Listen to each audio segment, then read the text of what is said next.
It's Friday, the 12th of July, 2024. The last word in podcasting news. This is the Pod News Weekly Review with James Cridlin and Sam Sethi. Yes, Sam is away in Greece on holiday again with a glass of ouzo in his honour. I'm James Cridlin, the editor of Pod News. And I'm Neal Veglio from Podnose Podcasting, a company that, funnily enough, does podcasting. Well, there's a thing. Who'd have thought it? In the chapters today, Spotify adds comments, the most popular microphone in the world.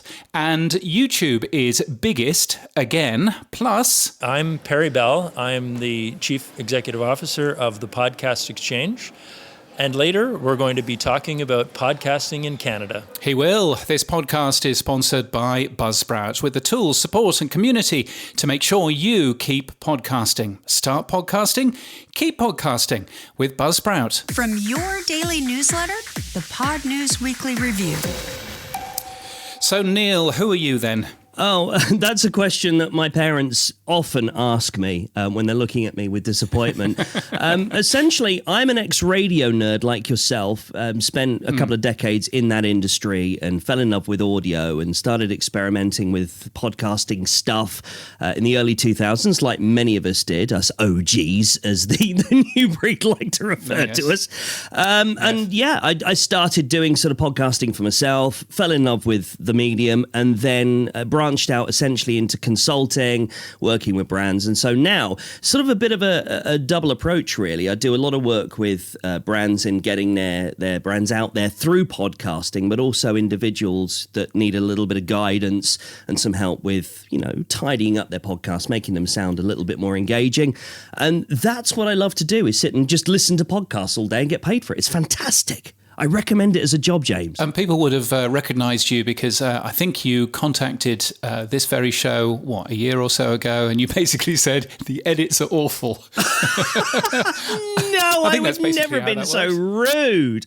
No, I have indeed been on the show before. I believe Sam and I once had an edit-off the previous iteration of this show, and that was great fun. That's right, yes, a long, long while ago. But no, very good. And for people who recognise the voice and will go, I recognise this person, where would they recognise your voice from prior to podcasting? I mean, years and years ago, you'd have heard a nasally version of my voice on TalkSport, where I used to do the breakfast show with Mike Parry and Alan Brazil. That's all I used to get was on the forums, the fan forums. Like, this guy, he's so nasally and he's always sick. It's because the air conditioning was terrible. I'm totally blaming it on their own air conditioning. But yeah, I've been around the sort of, the local radio side of things more recently. I did a bit of time at, it literally feels like I did time actually, at Jack FM in Oxfordshire and also the Reading version, where I co-hosted the breakfast show there with Robin Banks for a couple of years, which was a very interesting time. Let's just leave it at that. Robin Banks, there's a name that comes out. Anyway, running around. Anyway, enough of that. Let's get on to what this show is supposed to be about, which is podcasting news. So, James, this is really fascinating, actually. And I know that your co-host has had a lot to say about this as well on his socials. Spotify has launched comments, which they're saying allows any listener to leave comments now on your podcast episodes. What are they playing at? Yes, well, the feature is actually rolling out from today, so the feature isn't necessarily with any of us. I can tell you this because I've had no comments at all. I mean, nobody listens to the Pod News Daily or indeed this show on Spotify much, but even so, absolutely no comments at all so far. But it's pretty cool. They've actually done two different things. They've launched comments, and they've also fiddled around with their app so that their app works for everybody. Wherever your podcast is hosted, you'll still get analytics and notifications and additional information and stuff like that. So it's pretty good, and it seems to have been worked out in the right way. In terms of, the comments that people leave are private until you approve them to make them visible. You can block trolls, and you can publicly reply to them, all things that you can't necessarily do with Apple Podcasts. So I think they've done a pretty good job there, really. What's your thought on this, Neal? I mean, I have to put my slight reservations around Spotify aside for this, because I think this is one of the best things they have done. I agree with you. It's fantastic to be be able to look at the comments that you get from listeners and actually engage with them. It just gives you that feeling of, we're not just broadcasting now. This is almost like a two-way communication. It was really nice to be able to go back to some old episodes that we've published in the past for clients, where they have actually posted, poll results and things like that. They've taken part in polls and they've left, the reviews as it was obviously back then, and to be able to go in and say thank you so much for that review, really appreciate it. It'd be lovely to know if you're still listening, and actually put some call to actions in there, like by all means leave us a voicemail on our website and things. So for that, I think it's a really good opportunity for podcasters to just come away from the microphone and get a bit more into that social media aspect, which I feel has been missing out. Certainly Apple Podcasts allow you to leave reviews, but like you say, you can't really do much about the comments that are a bit negative and you can't respond to them. So this is a brilliant opportunity, I think, for all podcasters. Yeah, I think it's pretty good. Good Pods, of course, has comments as well, which you need to log into Good Pods to have a look at. There are comments as well in, there's another product which has comments in there, and I'm desperately trying to remember what it is. Obviously Podchaser. Apple. Oh, Podchaser, yes. Podchaser, yes. And Apple has a review, obviously has reviews in there as well, which are very confusing because the reviews are different for every single country. So if you go and have a look at the Apple Podcasts app, you will only see the reviews. You're in the UK, you'll only see the reviews from people in the UK. I will only see the reviews from people in Australia. And so it's very confusing to actually see that. So we've now got to check multiple apps, don't we? That's the thing. Yeah. I was going to say to you, actually, James, the man with the inside track, I know that you're on the phone every week with the people at Apple Podcasts. Can you see them following on this now and say, do you know what? Spotify, they've actually beaten us to this. We've got to get on this, guys. Or is it going to be another typical Apple podcasting thing where they just go, we'll just sit back and be ourselves? Well, the one thing that I have noticed, having now got a beautiful iPhone rather than the Android phone that I was rocking, is that Apple don't necessarily do things first, but they do things kind of properly, and they do things that won't get them into trouble. I suspect that some of the transcript stuff was because they were going to get into trouble if they didn't have transcripts, but also on the other side, they've done them properly. Undeniably, they have done, transcripts in the correct way, so that we are in control of the transcripts if we want to be. And seemingly that's what's going on with Spotify as well here. I don't know whether Apple would really want to turn on comments. Obviously YouTube has comments as well, which was the other app I was going to mention, small app I should probably have mentioned. So don't know whether Apple Podcasts will be doing it, but they've certainly got the infrastructure to sort that out. Everybody who uses Apple Podcasts is of course signed in right now, so that will be a good start to actually get those comments in there. And I think that's been one of the problems with not getting cross-app comments through Podcasting 2.0, in that, it's just very complicated to deal with all of the user accounts and all of that kind of stuff if you're trying to keep things open and make sure that, nobody actually owns all of this stuff. Incredible. This is a learning moment for me that YouTube are involved in podcasting. I had no idea. Nobody had mentioned anything about that up until this point. The podcast host has run their 2024 Podcaster Gear Survey. So, I'm going to say this through clenched teeth, James. What's the most popular microphone, James? Well, the most popular microphone is a Blue Yeti. What?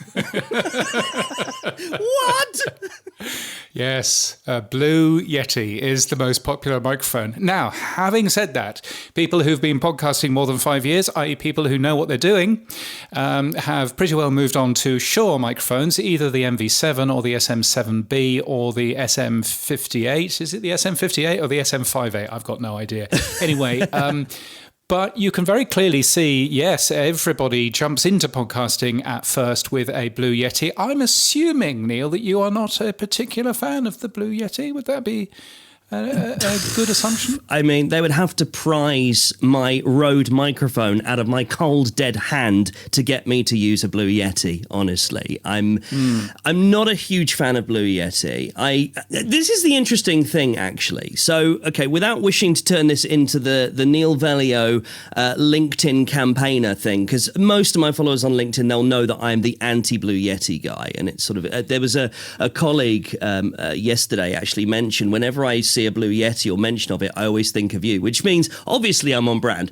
But the point is, the Blue Yeti, it's not actually as terrible a microphone as we love to give it that trademark. But it's just the types of people that buy the Blue Yeti. And I think you'll agree with this, James. When we have the radio background or audio professional background, we learn how to use these things. I mean, at the beginning of this recording, you might have sort of questioned whether or not I knew how to use a microphone because I was clipping quite a bit. But still, we have a rough idea of how to use microphones when we're doing this thing. And the people that are buying them, because of the SEO and because of the aggressive marketing that they have for this thing in places like Amazon, it's the go-to microphone that people buy, and they always use it wrongly. They talk into the end of it. It's like they're talking into its helmet rather than into its face, which is where you should be talking into it. So the microphone itself isn't necessarily terrible. It's just that it's designed to be used in a better recording environment, ironically, where most people that have that sort of setup, they probably wouldn't put a Blue Yeti in there, would they?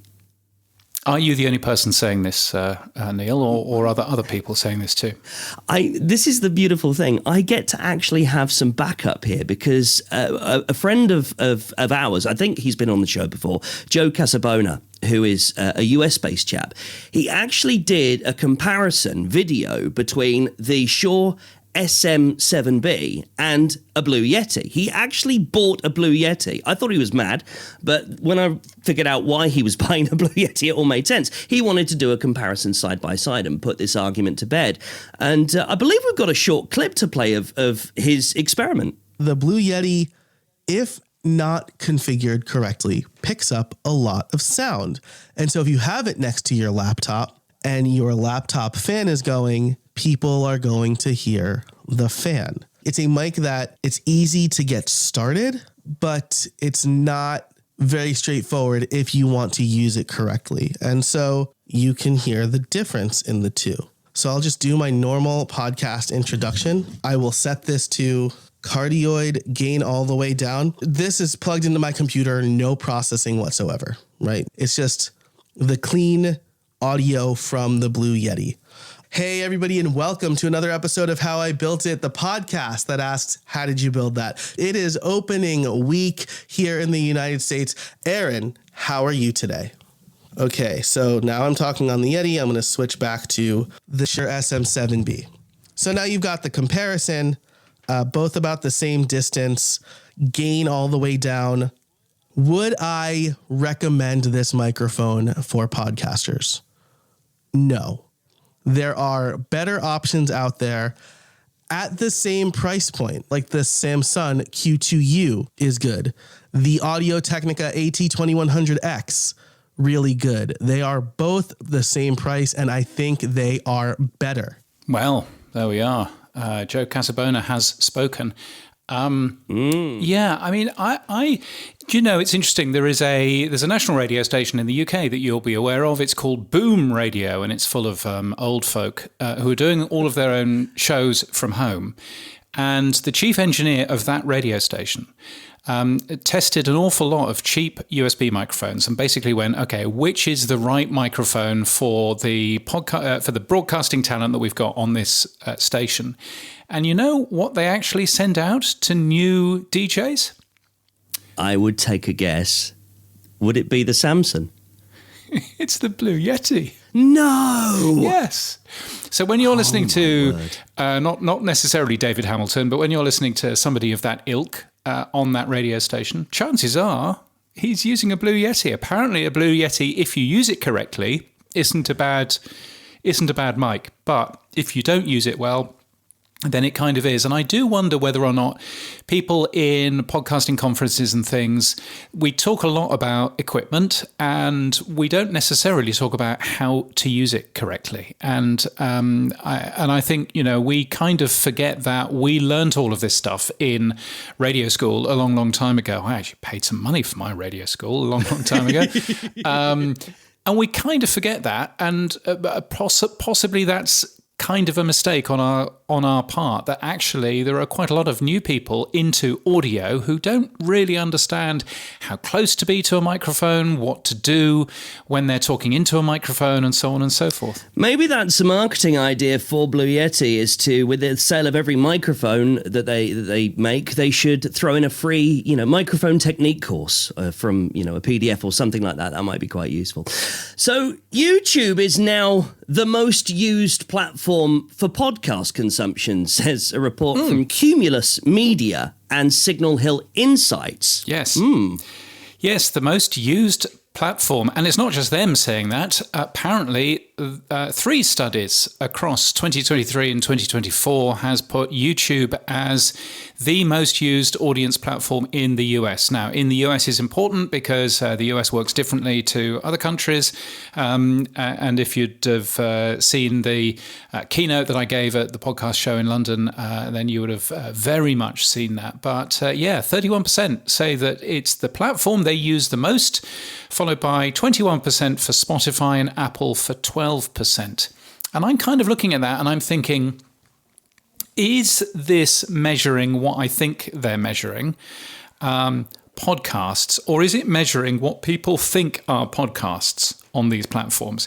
Because I have a feeling that there are lots of people who say that they're using YouTube a lot for podcasts, but what they're actually consuming on YouTube aren't podcasts. Am I getting a bit sort of confused in my OG status here, Neal? I mean, this is an interesting one because I kind of take the same approach to this that our friend of the show, Mark Asquith, takes, where, he puts it like, what's my mother calling it? My mother doesn't think it's a podcast. My mother just sees it as content on YouTube and she's watching that. And I kind of, there's a part of me, we're OGs. We remember the days when you couldn't be a podcast unless you had an RSS feed coded and it was plugged into very few podcast apps that we had back then.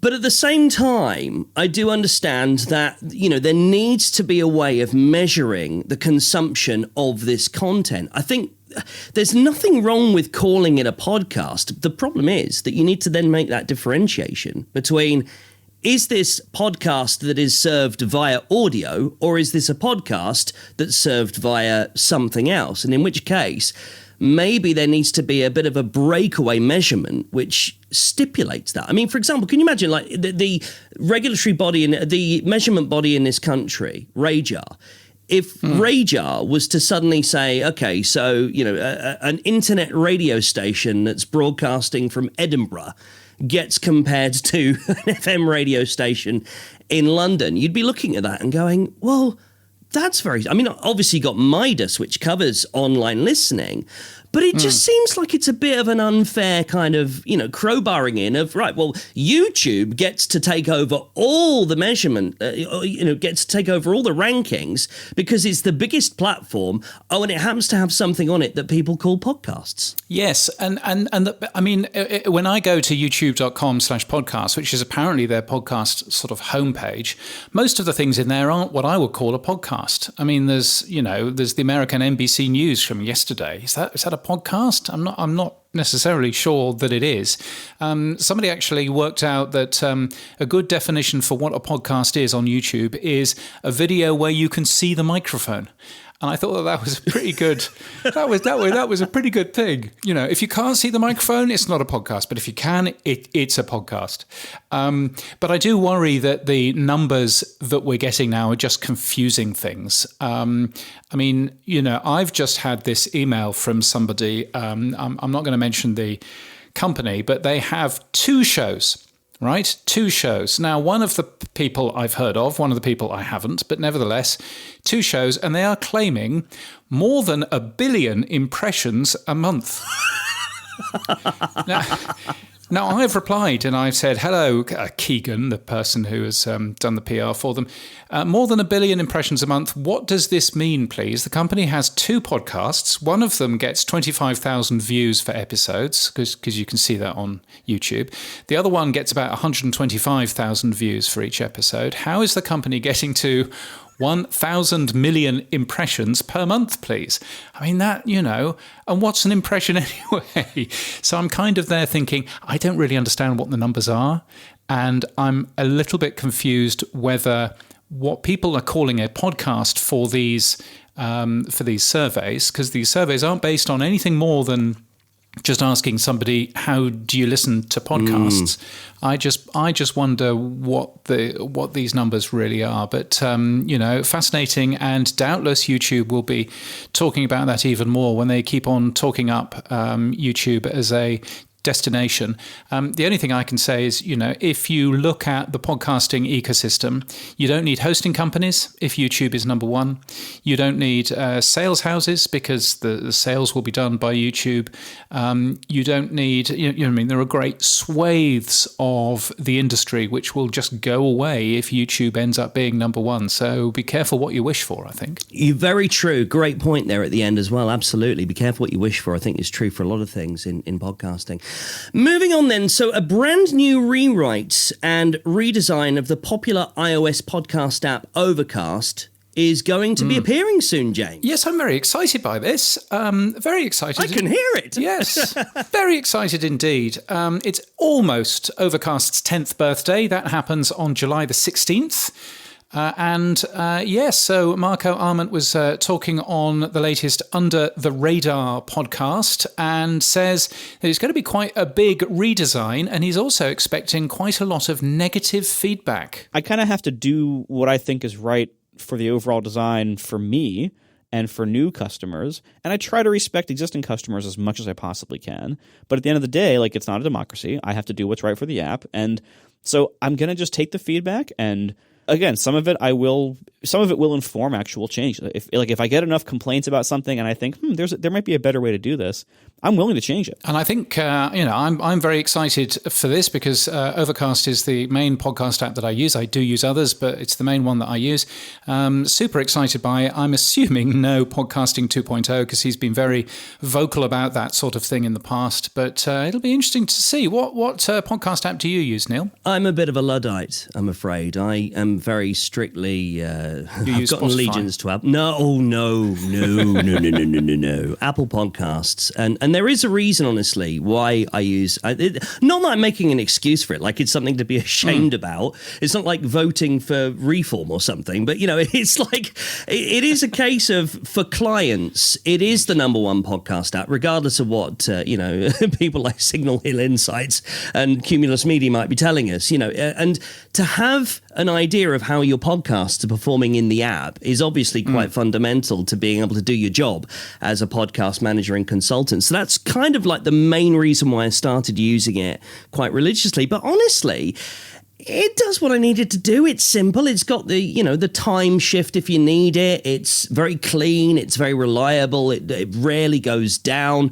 So, yeah, do you know what? I'm old-fashioned. What can I tell you? Yeah, I think the only reason that I use Overcast, I find the current version, certainly, I find it very difficult to get round, very difficult to understand how to subscribe to a new show and all of that, hugely complicated. But the reason why I use Overcast is the Smart Speed feature, is the volume boost feature, is all of that stuff that Marco Arment has done really, really well. And that is essentially the product that he owns. And he had to build a podcast app around it. I think he's done a fantastic job.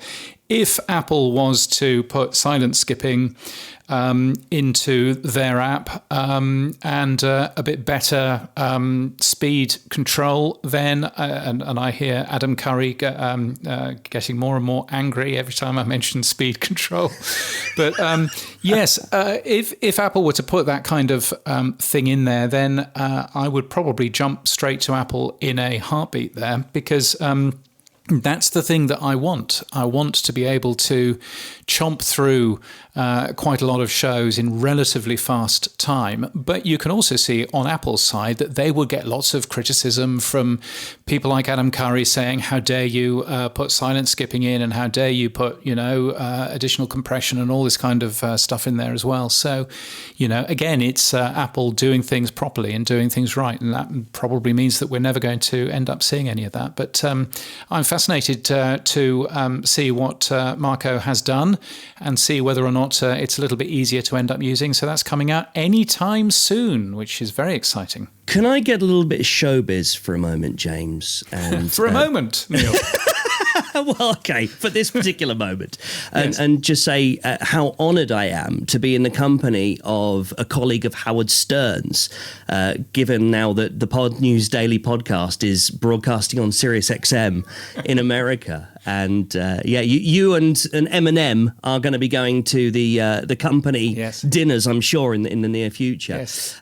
This is a very, very laxly worded update on LinkedIn, where I said that the Pod News Daily, is now available on the Sirius XM app.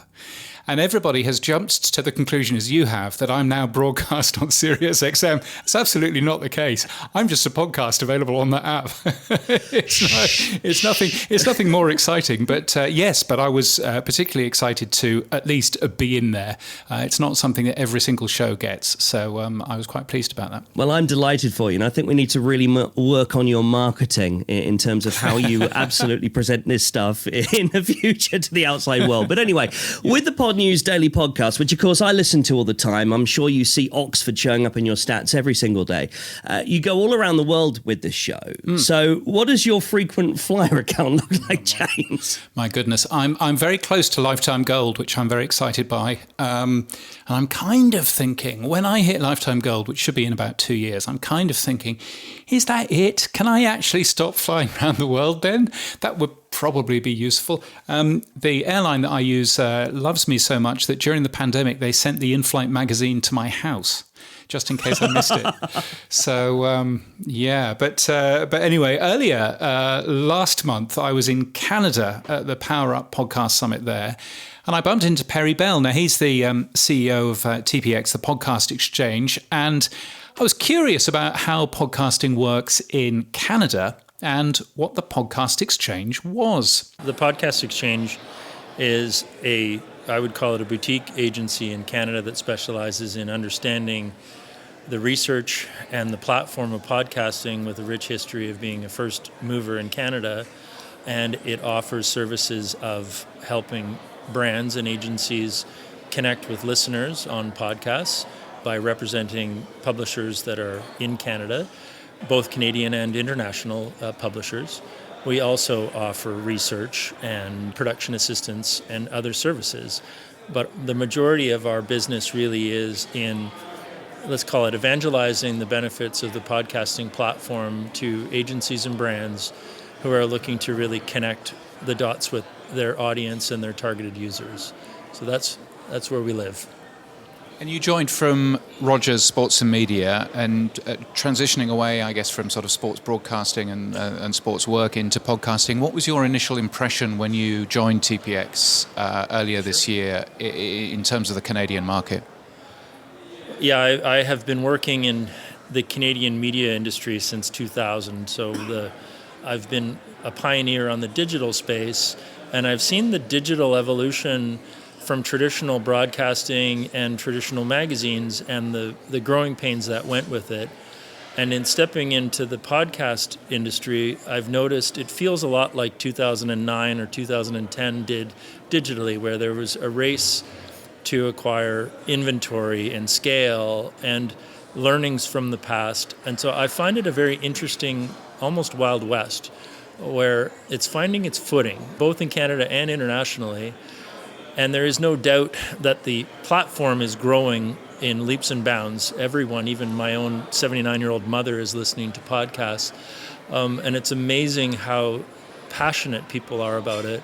But what I would say is lagging is the connecting the dots for marketers to understand how rich a platform it is. I think there's still a concern over the measurability, over the inherently trackable digital behavior that can be challenging in podcasting. And so there's a resistance to putting what I would say is probably the right amount of budget into podcasting. There's still hesitation, and there's still a little aversion to that at the moment. That's my broad picture. And do you think the measurement piece is just a misunderstanding, or do we have somewhere to go in terms of the industry? I think if you're only comparing it to digital platforms, I think that was where some of the challenges are. If you look at media more holistically, you understand that magazines were measured for 100 years without any tracking or any pixels or any attribution.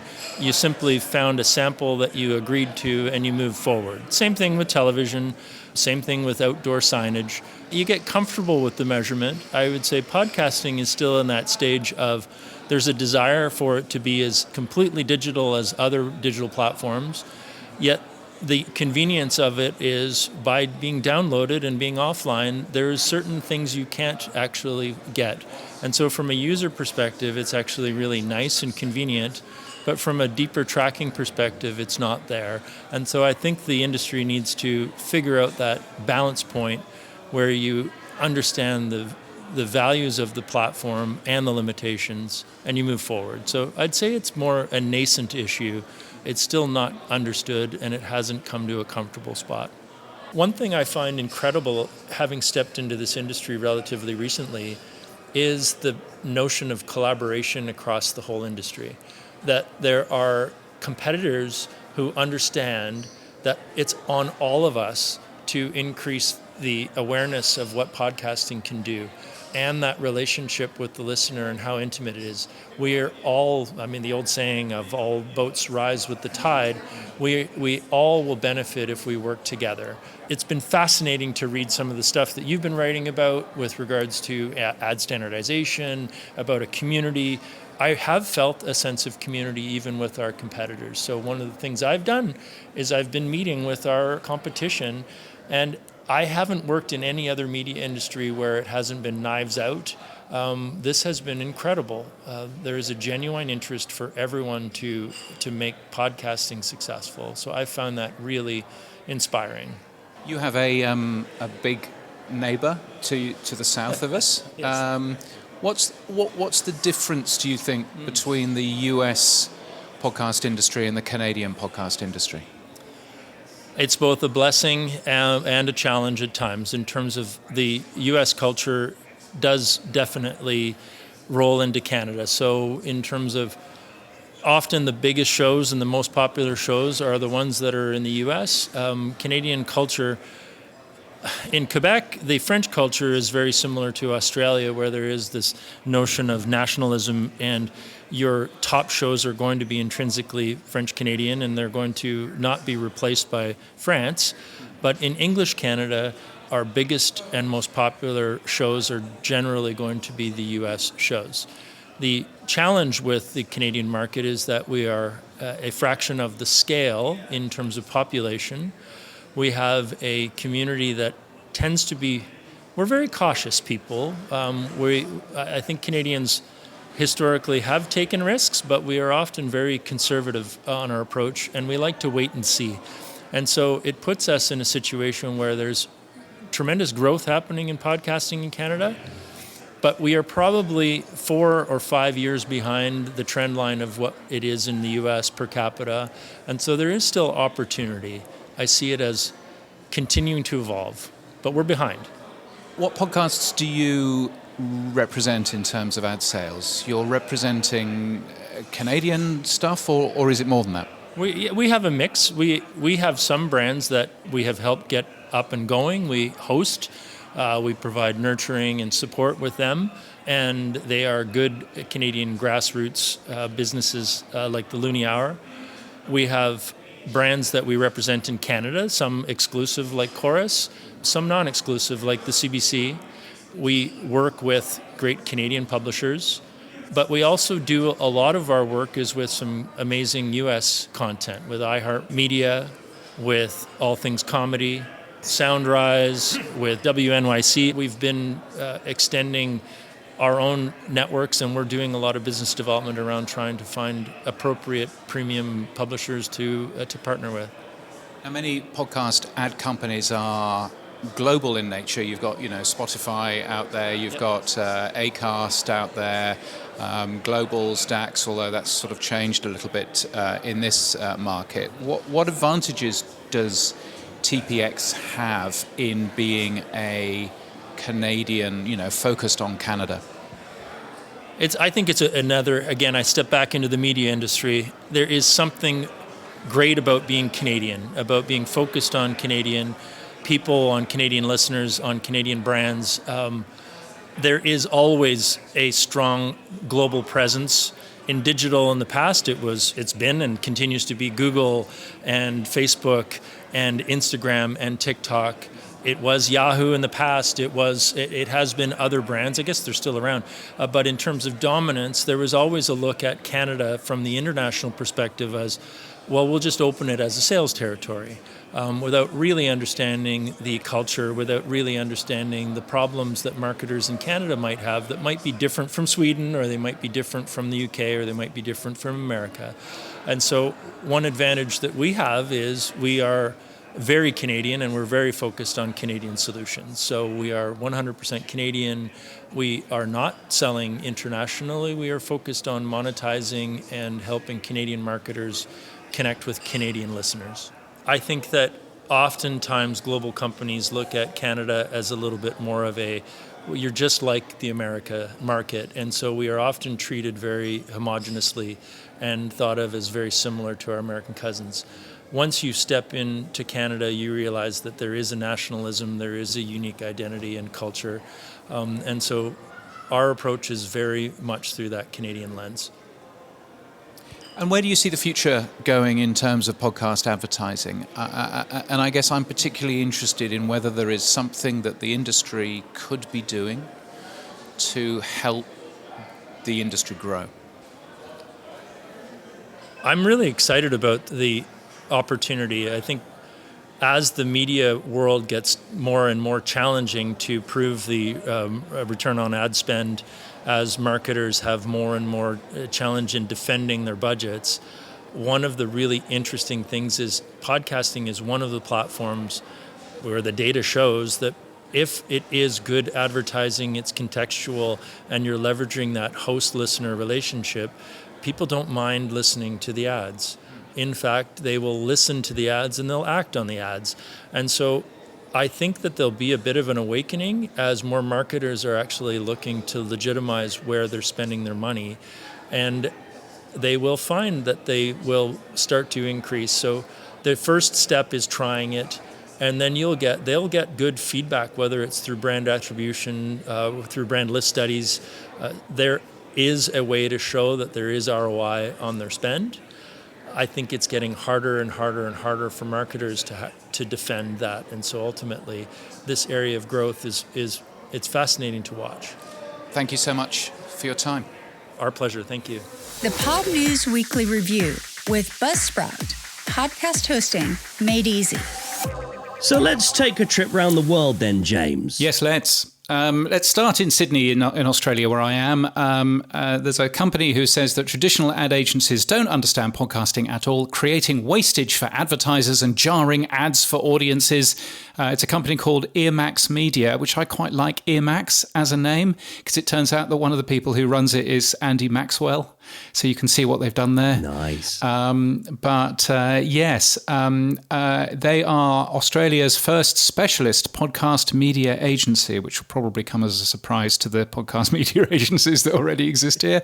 But yes, Ralph Van Dyke is the other guy who is a very good audio creative, has won lots and lots and lots of awards. So congratulations to them. And also in Australia, while we're here, 45% of Australian podcast listeners listen to true crime podcasts, according to a study from a company that nobody has heard of called On Device. Now, On Device say that 53% of Australians listen to podcasts each month. That's a high number, compared to 55% in Singapore and 61% in the UK. Those are all high numbers as well. So I'm not quite sure where this data has come from. But apparently the least popular podcast themes, Neil, include fashion, beauty, politics, fiction, and technology. Wow. I always thought the Aussies were just badly dressed and knew little about tech, personally. Yes, yes. We invented Wi-Fi here. No. We invented Google Maps. I don't know why I'm saying we. They invented Google Maps. Well, you're part of the hoi polloi there now, aren't you? I mean, it is we. Shall we go to the US? Let's go to the US. Happy 100th birthday to WNYC. Shall I do it in the Howard Stern way? WNYC. Oh, no, that was a different radio station, wasn't it? The New York radio station went on air from the municipal building above on July the 8th, 1924 at 8:54 p.m. And there's special programming throughout the month. And the station is looking for New York stories. That's very sensible, isn't it? It produces a number of popular podcasts, including On the Media and Radiolab. Yes, On the Media, which is a podcast I listen to every so often. I know that a lot of other people do. It's a very interesting one. I would also recommend Media Watch, which is from the ABC, which you can get on the biggest podcasting place in the world, YouTube.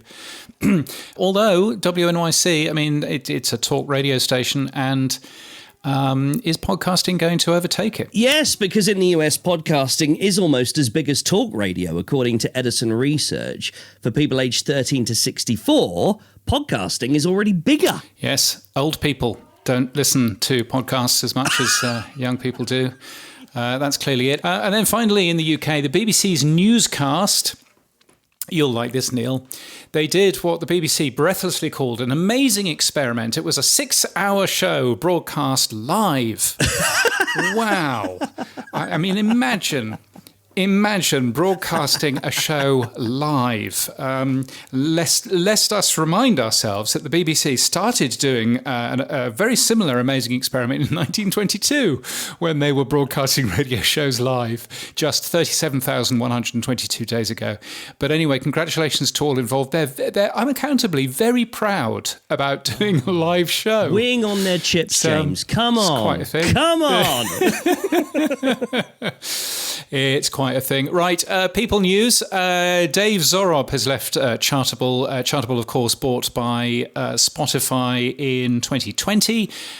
He and his co-founder, Harish, are busy planning on something new, apparently. So that's going to be exciting.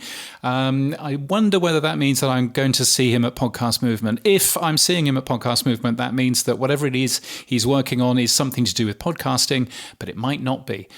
So who knows? Let's go diving into events very quickly, and a ton of interesting events and awards. One of the things I would mention is the Asian Podcast Awards. If you classify as an entrant for the Asian Podcast Awards, which means that you produce a podcast in Asia or the Pacific, so that does include Australia, I think.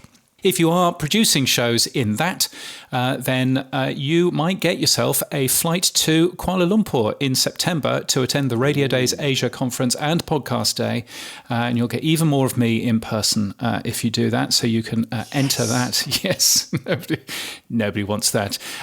Plus, the Australian Podcast Awards have announced a number of judges as well. And congratulations to the 2024 Earworthy Independent Podcast Awards winners. You'll find a full link on that on the Pod News website. And of course, coming up, Podcast Movement 2024 in Washington on August the 19th.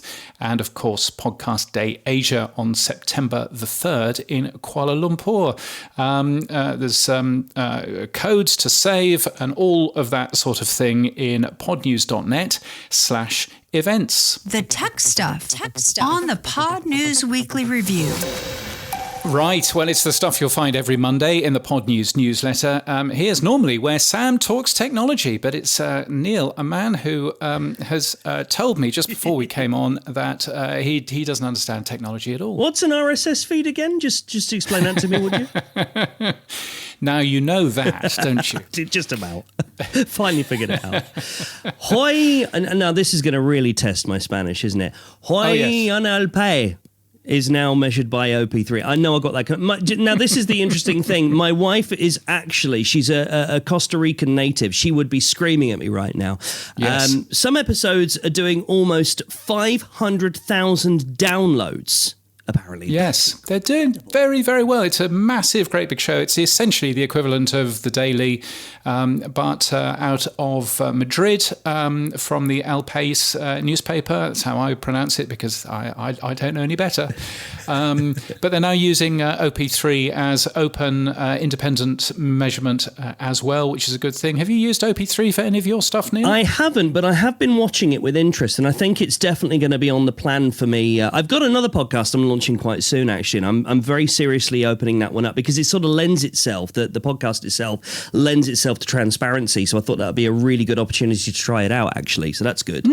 Oh, well, that sounds like a good plan. It's an excellent tool, and it's always nice just to have completely comparable data with other people because, you know, some people might claim 1 billion impressions, but it's just nice being able to actually have a look at other things. Captivate. Who do you host with, Neil? Do you host with Captivate? Interestingly, I do host with Captivate. Yes, I had a feeling that you do. You should host with our sponsors, Buzzsprout. Get podcasting, keep podcasting. I'm still trying to remember their new thing. Start podcasting, keep podcasting. Anyway, yes. But enough about Buzzsprout. Captivate is getting a new Captivate dashboard with a fresh new user interface, multiple new features, they say. It's going to be announced on July the 16th. Have you any idea what these multiple new features are? I've got an idea what one of them is because I've been asking them for ages and ages for it, and that is a little bit of a tweaking to the membership aspect where you can actually have individual podcasts perhaps having their own membership that you can connect to Stripe. But I'm waiting to see because they're very cagey over there at Captivate about their updates. Yes, well, it's if you're going to be part of a massive global conglomerate, then I guess you need to be a little bit quiet about all of that sort of thing. Also going on, Courtney Kosak has written a really nice thing about value for value on Descript. Mark Asquith from Captivate has just done a podcast about is value for value dead? So that's always nice to see. Says podcasting's number one value for value advocate. Yeah, I think you'll find that's not quite me. Matthew Passy was on In and Around Podcasting last week, and he was talking about a thing called a podcast beacon. And the idea is that you go up to somebody, I can see you doing this, Neil, you go up to somebody and you say, I do a podcast, you should get my podcast, just tap this. And you have, I don't know, on your wrist or maybe on your keyring, something which you just tap a mobile phone to, and it automatically opens your mobile phone. And takes you to the podcast, which is quite a neat thing. I love that. I've actually become quite addicted. LinkedIn has a similar thing to this. It's a QR code on your profile page that if you click on that, someone can automatically follow you on LinkedIn. So it sounds like a similar idea. It takes away all that need for business cards or flyers and all that. So yeah, well done, Matthew. I think this is a great thing for the industry. Yeah, I think it's going to be very cool. It'll be showcased, he says, at Podcast Movement in August. Now, I've been playing around. I bought some NFC stickers not so long ago. And I was playing around with those actually for a Podcast Movement 2 years ago where I wanted to share my contact details by saying, just tap your phone here. And it turns out that Apple doesn't support the contacts thing in NFC, so it didn't work. But I didn't know that at the time. But I know that now. But I think it's such a clever idea to do that with a podcast. So hurrah for Matthew is all I can say. And two final things. Firstly, StreamYard. Something weird is going on with StreamYard there. They've got rid of their pricing page. What happens if you're getting rid of a pricing page on a website, Neil? Does that mean that it's going to close, or what's the deal there? Have you any idea? I wonder. I mean, could it be that they're about to massively increase the prices and they don't want negative press ahead of that move, or are they going to close? I mean, it's the StreamYard's just been bought out, haven't they? Yes, they've been bought out twice now, but they've been bought out now by the owners of Evernote and Meetup, which is a weird company called Bending Spoons. And they're based out of Italy, Milan, I want to say, but maybe Turin. But anyway, they're based out of there somewhere. And also, talking about weird things going on, so you've got StreamYard there, but you've also got TuneIn. Because what's going on with TuneIn, that is in Tesla cars, it's in Sonos speakers and all of that. From January the 5th, you've not been able to add new podcasts into TuneIn. They put a little sign up on their website saying, we've stopped you from doing this and temporarily, and we're just reworking something and it'll be back soon. And here we are in July. And you still can't add a new show to TuneIn. Yeah. So, yeah. And I've contacted the company. They say, unfortunately, we are currently unavailable to provide you with any updates relating to this issue. Thanks for that. Very helpful. So there's a thing, but I'm sure they know what they're doing. Boostergrams and fan mail. On the Pod News Weekly Review. Yes, it's our favourite time of the week where Sam and I get lots of messages and the occasional boost and stuff like that. Jim James left us a very nice message on LinkedIn saying, thank you, Sam Sethi. Thank you, Sam Sethi. You and James Cridden, oh, that's all right. You and James Cridden really are the trusted source for me on all things podcasting. I'm excited to hear what Riverside have in store because we had Kendall on from them a couple of weeks ago. Seems they've been really ramping up and setting the industry standard for video.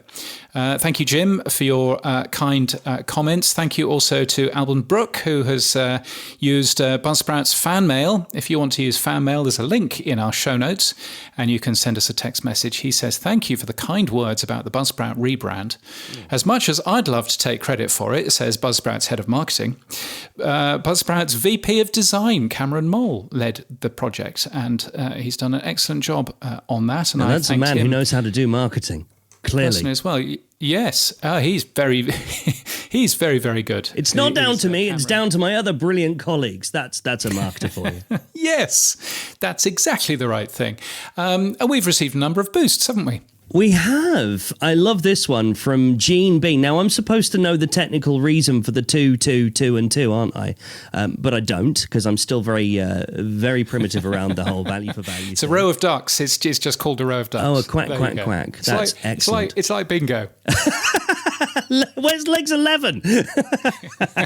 I'm looking forward to the native app version of TrueFan Sam, as it will enable me to recommend it to many more people. Sadly, PWAs are hamstrung, says Gene Bean. Yes, he's Gene Bean, friend of the show. He has done this show in the past as well. He also says, "Dear Lord Sam," I noticed it's all messages for Sam here. I don't know what I'm doing on this podcast. I sure wish we did our elections in just 6 weeks. The spam texts and calls during an election year are horrendous. Yes, imagine what it must be like, Neil, being American. I know, right? I love this one from Andrew Grummett. Again, a row of ducks. And he simply says, boost! Boost! Boosty, That's boosty. amazing. I want those sorts of texts. We have the boost. We have the boosts. Yeah, we have the boosts. Andrew, thank you so much for that. I mean, and you know, you call yourself an OG, but my goodness, Andrew really is the OG. He was in the podcasting world before there was a thing, but before it was even a twinkle in Steve Jobs' eye. And talking about OGs, 10,000 sats from Adam Curry, who listened last week and said, for what it's worth, I loved the birds in the background. Yes, that was the interview with Kim Fox that was actually on my back deck. Nice. So, yes. Look at you. Geographic dropping. I love it. Yes, there you go. And finally, thank you, 500 sats from C. Brooklyn using Fountain, who just sent 500 sats to the Pod News Daily. That's very kind of you, C. Brooklyn. I mean, it's a different podcast. You probably won't even hear this. But thank you so much as well. And thank you as well to our power supporters, Dave Jackson, Mike Hamilton, Matt Medeiros, Marshall Brown, and Cameron Mole. Cameron Mole, there he is again. Most of whom pay us $5 a month, which goes into the Sam Sethi Uzo crypto fund, which is probably keeping him very happy this week. He posted a very nice picture on LinkedIn. I don't know if you saw it, Neil. did. Yes, this very beautiful, and it's a swimming pool and rolling hills and everything else. Not working for a week is going to be quite a thing. But he even said on LinkedIn, "Bye, see you in a week." So, so it does sound as if it's actually going to be a proper holiday. Nah, he's on social media every 5 minutes talking about stuff. So, yeah, he's on a working holiday. Can you imagine Sam doing anything else? Well, who knows? Who knows?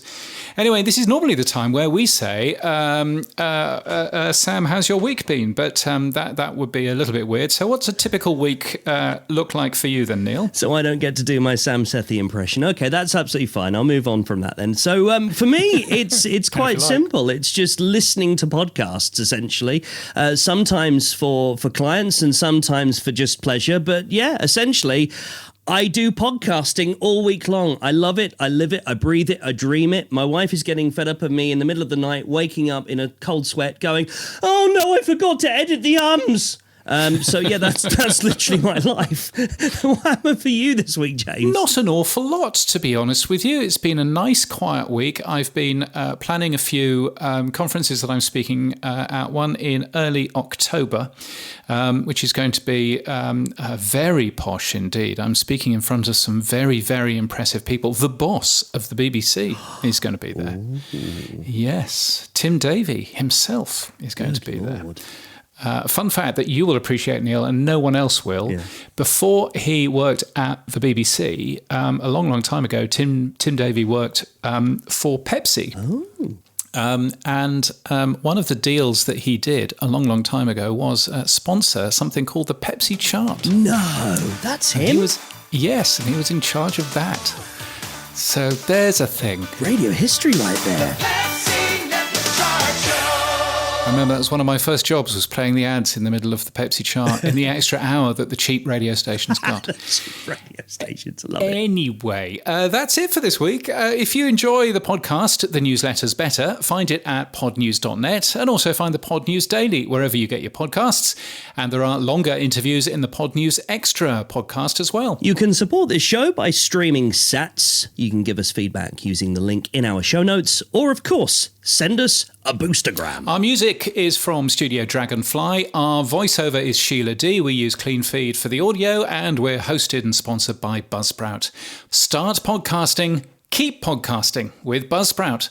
And thank you very much, Neil. Oh, it's been an absolute honour and pleasure, James. And thank you so much for asking me. And thanks to Sam for going on holiday. Get updated every day. Subscribe to our newsletter at podnews.net. Tell your friends and grow the show. And support us. The Pod News Weekly Review will return next week. Keep listening.